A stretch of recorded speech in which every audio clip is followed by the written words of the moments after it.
Welcome to the Kale Houser Leadership Secrets podcast. Today, we're going to continue our talk for tips to have a successful networking event.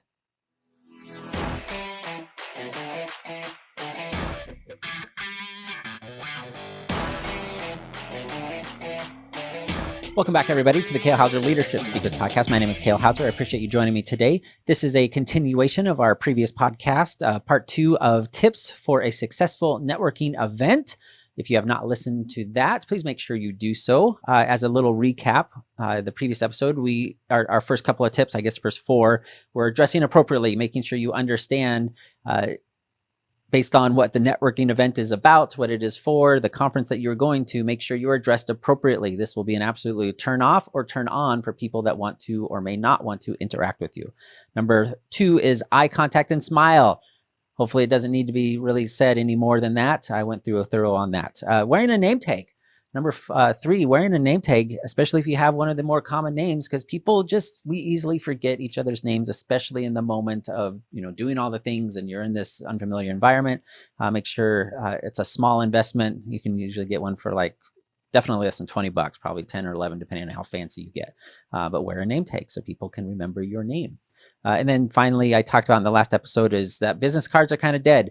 Man, turn around, take that selfie, shoot them that text right there on the spot with your name. They have your number. Connect with them on Instagram, on LinkedIn, whatever's appropriate, and give them that follow and make it about them. Those are great ways to get rid of the kind of archaic and less useful and less beneficial business cards.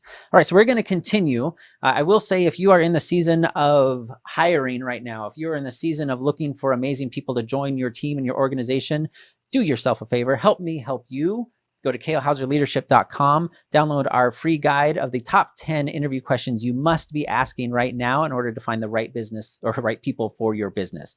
It is an absolute game changer. And once you implement that and understand the reasoning behind these questions, you will now actually start to find people that fit into your business and will help your business grow rather than just finding those employees that you hope show up in order to pay them. All right, so we're going to continue our tips for success, to have a successful networking event. Another disclaimer, I'll just say it again. This is assuming you want to be successful at this networking event. You want to meet people. You want to make contacts, whether they be future business partners, future employees, or future customers. Well, we're going to go into this with the assumption of you're going there to actively seek making connections. All right. This is something that I heard, which I thought was really fascinating. I have not had the opportunity to do this yet, but if you are serious about making connections, if you're serious about upping your game, when you get to that networking event, when you get to that conference, that seminar, that training, workshop, whatever, where you have the opportunity to network and meet with other people, I would highly encourage you, find the person in charge, find the host. Now, if this is a massive event being hosted by some celebrity that you probably won't get access to, find somebody on the operations team. They're usually running around with a walkie-talkie radio of some sort, and they look like their hair's on fire. Find somebody that knows the event, knows the guest list, knows the purpose of that, and ask them, hey, who's the one person here that I need to meet? If you're at this networking event and they're the one in charge of the invite list, they know who the players are. They know who the movers and shakers are. And by you going up and asking, that identifies you as a serious person. That identifies you as somebody who is a mover and shaker, somebody that needs to be known and met. Like, hey, Jeff, thank you so much for putting on this event. I am stoked to be here. Who would you say is the one person I need to meet when I'm here to make the most of this event? And they'll go, man, no one's ever asked me that question before. But you need to meet Sally over there. Sally does da, da, da, da, da, da, right? However it relates to this networking event that you're in. Sally is a pillar of our community. She's the one who knows everyone else. Like, you need to meet Sally and develop a relationship with her. Cool. Thank you so much. I appreciate that. Is there anyone else that you would recommend? But really, you're after that one person. And then figure out how you can add value to Sally, how you can be a benefit to her to get into her world so she enters your world. That's what networking events are for. If you need help with the conversation piece, visit my podcast. I did a couple episodes about how to be a good conversationalist. Okay, so let me know how this works. Like I said, I have not had the opportunity to do this one yet. I'm looking forward to it. It's I will be honest, a little bit out of my comfort zone, but you can see the benefit of it, right? Getting access to the person that is in charge of the event, which should be fairly easy, especially on smaller events, and asking them. Because one, it's lending them importance as well. Like, hey, I recognize you as the honcho here. I recognize you as the person that we should all know. But who would you say is the one person I need to know to make the most of this event? Okay. All right. So we're moving on. Number 2, your elevator pitch. I cannot tell you how important this is and how common it is that you've not really thought about this. And you may be looking and thinking to yourself like, yeah, I know what I do. I can explain it clearly, but can you? Can you explain it clearly and concisely to where people come away with, 1, they don't feel like you wasted their time in talking, and 2, they understand what you do and they understand how it could potentially benefit them. That is what your elevator pitch is. This is something that we work on as part of our VIP Leadership Mastermind. If you have not had a chance yet, head over to VIPLeadershipMastermind.com. Check it out as part of our twice weekly live calls we do. We will help you with your elevator pitch. We will help you dial it in so saber sharp that people cannot help but remember who you are and at least go away. It may not be something that they need right now, but because you are so clear and so concise, they'll go, you know what? My partner, Rick, over there needs that. My sister, Jessica, she needs your help. How does she get in contact with you? And that's where you go, oh, what's her name? Da, da, da, da, da, right? But your elevator pitch is what makes or breaks that conversation from the get-go. If you need help with that, make sure you visit us. All right, elevator pitch. We can go on and do an entire podcast on that and an entire training, because there is a science and an art to developing your elevator pitch, but that is not the intent of this podcast. Make sure you join us for more. Shoot me an email if you need help with that, Kale@kalehouserleadership.com. All right, being more interested in other people's elevator pitch. Understand, this is a give and take. You may be going to this network event with no intention of purchasing from other people. Like, you're not there to find partners. You're not there to find a service that will help your business. Maybe you are going there with the only intention to sell your services, to sell your products, to make yourself known to this industry. However, when you go in there with that kind of transactional, one-sided approach, it becomes very apparent to people with how you interact with them. It becomes very apparent that you are only interested in you and not in them. It does not cost you a lot of time and effort to be interested in other people's elevator pitch. It may be that their elevator pitch, what they do, absolutely does not apply to you. Absolutely is nowhere near your season or stage of life where you need their services or product or are interested in it. However, that does not mean that they are not a good contact. That does not mean that they cannot be of some benefit to you or you to them in the future.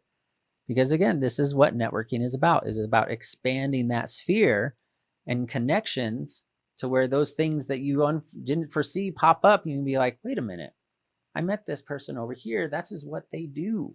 Like, I never thought I'd be here, but this is what they do. I can reach out to them and you have that connection. But by showing your interest in their elevator pitch is what continues the connection, the back and forth. Because we always want to reciprocate. We want to reciprocate. When somebody pays us a compliment, we usually respond with a compliment in kind. When somebody throws a hate at us, what do? We throw a hate in kind. We are reciprocal in nature as humans in relationships. We want to return what was given. And when you are interested in their elevator pitch, they will more than likely be interested in yours. Okay? So moving along, it is easy and it is common and it is absolutely the norm when you are talking to people, to strangers at a networking event. You may have this commonality of what brought you to this event, whether it be a marketing event, a trade show of some sort, a boat show, whatever that is for you. You've got that in common and you can use that as a base of your conversation. However, you must move past the standard 2 questions. What are the standard 2 questions at any networking event that you've ever gone to? What do you do and where are you from? Especially if it's an event that draws people from, that's not just your local community. But even when you're in your local community, you're like, oh, do you live in Palm Beach Gardens, or are you out at Royal Palm, or are you up at Jupiter? Like, this, where you are from and what do you do, while maybe initial good like conversation starters, if you do not have a plan after that, you're dead in the water. Your conversations are not interesting. They're not beneficial to anybody. And this again goes back to, if you have not listened to this, if you struggle with this portion of it, go back and listen to my podcast about how to get good at conversation, how to have conversations at networking events with your people, all those things. Stop relying solely on these 2 questions as you approach somebody and expect them to just be all of a sudden interested and have this amazing conversation and create this connection of benefit. Okay. All right. I don't want to take too long, but there are 3 more points that I want to make. It is okay and it is perfectly acceptable, and I would highly recommend that you be so bold when you have made that connection with somebody, that you see the benefit, that you are in tune with each other, you are aligned in your business goals and opportunity, to tell them, hey, I would like to make money with you. We are here at this business conference. Why are we so hard pressed to say that to somebody? I want to make money together. You do this, I do this. We see how they fit together and how we can actually explode each other's business. I want to make money with you. How do we continue this conversation? How do we set up, the next thing to move this forward? But tell them, my intent is for us to make a lot of money together. This is what I bring to the table. This is what I understand you bring to the table. And let's put them together so we make a lot of money. Or we change the world. We do the thing. Like, what does that look like for success moving forward to you? But don't be afraid to tell somebody when you've made that connection. I would like to make a lot of money with you, or I would like to make money with you. Now, obviously, this is not appropriate when you say, hey, Jeff, hi, Jack, I want to make money with you. And Jack's like, I work at a nonprofit homeless shelter. Like, that's awesome, but I'm not in a position to help you make money. Like, we're looking for money, right? Does that make sense? Like, this is kind of basic, but introducing, so we're moving along. Next point. We got 2 more to go. Stick with me. Introduce people to other people. As you become known, as you become more of a regular to certain events, whether it be Chamber of Commerce, your local networking event, BNI, or some other club that you're a part of, be the one to introduce other people to other people.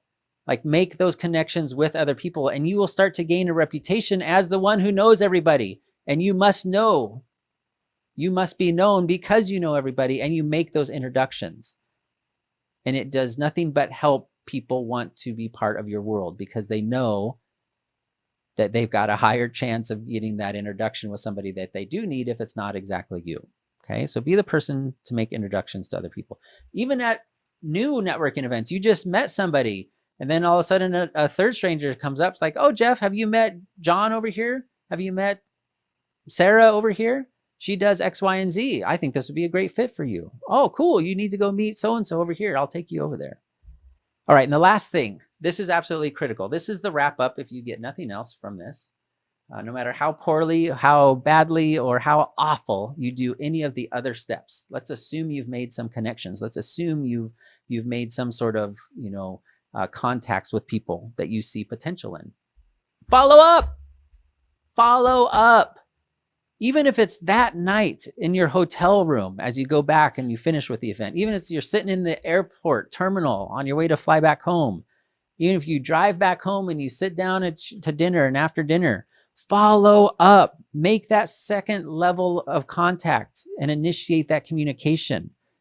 But understand, it's not always about the deal. Follow up. We have a whole series about this in our VIP Leadership Mastermind. We're going to be going over this. Follow up is not always about closing the deal. It's not always about, hey, you just said you would buy my program for me. I'm checking to see, are you ready? What's your credit card number? Like, that's not what follow up is always about. Certainly there's an appropriate time where you need to do that, like to close. But the objective of follow up really is to keep the lines of communication open. You've got your selfie picture with them. You sent your name and information, and as you come back, you've had a long day or a long series of events. You're in your hotel room, you're at the terminal, you're going through your contacts and your selfies, of course, adding them into your contact list. But you shoot them a message, shoot them a video. Hey, Sarah, it was so great to meet you at the business boot camp this weekend. I'm just here on my way back to Nashville. I'm looking forward to setting up something with you early next week. I'll shoot you an email. Right? Simple as that. It's that touch point, that contact, to where it keeps the lines of communication open. All right. So these have been my tips for a successful networking event. Again, from the perspective of you attending one, not putting one on, and the disclaimer and assumption that you want it to be successful. You want to make contacts and connections with people. Let me know what you think. What am I missing? What do you think is like totally bogus, if there are any? Drop me a comment in the comments below. Shoot me a DM. I'd love to hear from you. KaleHouserLeadership.com. Get your guide for interview questions. And if you need more additional help with this, that's beyond just you listening to this video or listening to this podcast, check out VIP Leadership Mastermind.com. It is our next level of getting you real-time, no kidding, tailored to you help. And we're doing half off for your first month. No contracts, no obligation, cancel anytime, the whole 9 yards. All right, so a quick review. Dress appropriately, eye contact and smile, wear a name tag, never ask for a business card, take a selfie, shoot him a text message right there on the spot. Find the one in charge and ask him, who do I need to meet here? Know your elevator pitch. Be more interested in other people's elevator pitch than you are in just providing yours. Have more questions and better questions than the standard, where are you from and what do you do? Don't be shy to tell somebody, I want to make money with you. I would like to make money with you. I would like to go in business with you. It sets your intentions. It makes them clear.